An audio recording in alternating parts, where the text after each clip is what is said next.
కేశవదాస్ పాలెం నుంచి కరవాకలో గోదావరిలో కలుస్తుంది సార్. రీసెంట్గా కరవాక నుండి కేసినపల్లి వరకు డ్రెడ్జింగ్ పూర్తి చేశారు. ఆ తర్వాత ఆక్రమణ గురైందా అక్కడ కేశవదాస్ పాలెం శంకరగుప్తం చింతల మోరీల్లో ఆక్రమణకు గురైంది. సముద్రం నుంచి బ్యాక్ వాటర్ పైకి ఎక్కడానికి ఆక్రమణ గురైంది. ఎన్ని సంవత్సరాల క్రితం గురైంది? ఈ గత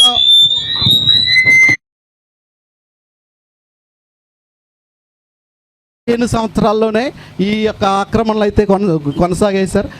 ఉప్పు నీటి ఆక్వా చెరువుల పేరుతో మెరైన్ కల్చర్ జరుగుతుంది. అనేక సార్లు ఈ విషయం మీద కూడా వివిధ ఆఫీసులకు కూడా మేము కంప్లైంట్ చేసాము. నేనా సార్? నేను ఎంప్లాయీ సార్, ప్రైవేట్ ఎంప్లాయీ. ఎక్కడ? Software employee sir. Me area of interest ఏంటిది ఇందులో? సార్ ఈ ఊరు, నేను ఈ కేసినపల్లి గ్రామస్తుడిని.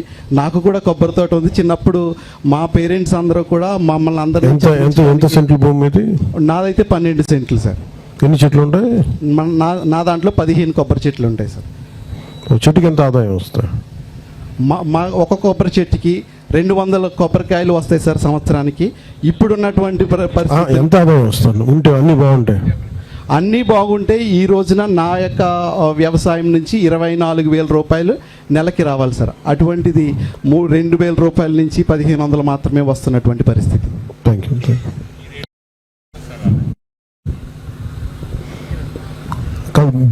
బీసీ రోసయ్య గారి కోనసీమ ఇరిగేషన్ చేయడం మీద ఎవరికి అవగాహన సార్? కలెక్టర్ గారికి కానీ ఎవరికైనా మీకు ఐడియా? ఎవరు చేశారు? దాని గురించి చెప్పండి ఒకసారి, వివరించండి. అంటే ఇదంతా ఒక్క నిమిషం, ఇదంతా కొంచెం కూర్చో, నాకు ఇబ్బంది. ఇదంతా ఎందుకు చెప్తున్నానంటే అండి, ఇది నేను లాస్ట్ టైం ఇక్కడ తిరిగినప్పుడు నా దృష్టిలో ఉన్నప్పుడు ఇంత విస్తృతంగా లేదనుకుంటా, అంటే ఇంత సమస్య లేదు, అక్కడక్కడ ఉందని చెప్పారు. ఈ స్థాయిలో ఇంకా నేను తిరిగినప్పుడు అంత అనిపించలేదు, చెప్పలేదు నాకు. వచ్చిన తర్వాత మరి లాస్ట్ ఎలక్షన్ టైంలో చెప్పారు, నాకు గుర్తు, నా దృష్టిలో ఉంది. అంటే దీనికి ఒక పర్మనెంట్ సొల్యూషన్ వెతకాలని ఈ పర్యటన మనకు ఉద్దేశం. నా కలెక్టర్ గారితో మాట్లాడుతుంటే కూడా బ్యాక్ వాటర్స్ ఇవన్నీ చాలా అన్ఎక్స్ప్లోర్డ్ ఏరియా కోనసీమ అంతా. దీన్ని ఉపాధి పరంగా అందరికీ ఏమేం చేయగలం? మేజర్ ఉపాధి కొబ్బరి తోటలు. ఈ కొబ్బరి తోటలు మీ జీవనోపాధికి దెబ్బ కలుగుతున్నప్పుడు ఆల్టర్నేట్ ఏంటని ముందు మాట్లాడుతూ ఉంటే, సో దీనికి ఒక సమగ్రమైన ఒక ప్రణాళిక అయితే కావాలి దీనికి. దాంట్లో బాగా నేనేమంటుంటే అసలు సమస్యని మూలాల నుంచి అర్థం చేసుకుంటే తప్ప దీనికి పర్మనెంట్ పరిష్కారం వెతకలేం, శాశ్వత పరిష్కారం. సో ఏదో నేను పైన వచ్చి 19 కోట్లు 20 కోట్లు ఇవి ఇచ్చేసి, లేదంటే మీరు చెప్పినట్టు GST కోటి రూపాయలు పోద్ది, సరిపో డబ్బులు, మీరు నన్ను సినిమాలు చేయమన్నారు. మరి ఇదే ఆయన గత ముఖ్యమంత్రి అడగలేకపోయారు. ఆయనకైతే ఇంకా వాళ్ళ దగ్గర ఎక్కువగా ఉంటాయి, నా దగ్గర ఉంటాయి. అంటే అలా కదా, అంటే ఇవన్నీ ఏంటంటే సరదాగా జేబులోంచి ఇచ్చేవి కాదు, కానీ దీనికి ఒక శాశ్వత పరిష్కారం వెతకాలి. ఏ సరదాగా కూర్చోటి మీ చేతి చప్పట్లు కొడుచుకోవడానికో, లేదంటే ఇప్పుడు బాగా మాట్లాడితే మళ్ళీ ఓట్లు వేస్తారని కాదు. సమస్య నేను ఓడినా గెలిచినా ఈ రాజ్యాంగం ఈ దినోత్సవం రోజున, ఆవిర్భావ దినోత్సవం రోజున మీ అందరికీ రాజ్యాంగ ఆవిర్భావ దినోత్సవ శుభాకాంక్షలు మీ అందరికీ.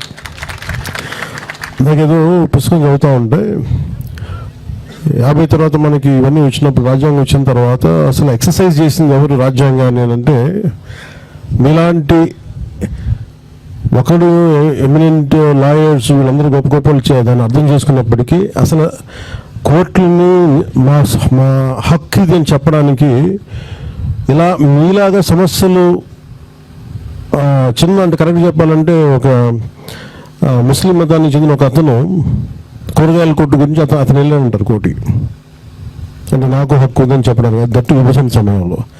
అంటే రాజ్యాంగం మీకు అంత భరోసా కల్పిస్తుంది. సో అలాగే ఇది you're entitled to have right to live. మీకు ఉపాధి అవకాశాలు బలంగా ఉండాలి, అది మీ హక్కు అది. సో దానికి ఏమేమి అడ్డంకులు ఉన్నాయి, ఒకసారి మన స్వయం తప్పిదాలు ఏమైనా ఉన్నాయా, మనం ఏమైనా కొంత చేసామా గ్రూప్గా, ఇవన్నీ కొంచెం కూర్చొని చూసుకోవాలి. సో ఈ సభ ప్రత్యేకించి ఈ రాజ్యాంగ ఆవిర్భావ దినోత్సవం సందర్భంగా, కాన్స్టిట్యూషన్ డే సందర్భంగా మీతో కలవడం నాకు చాలా ఆనందంగా ఉంది. ఇది నేను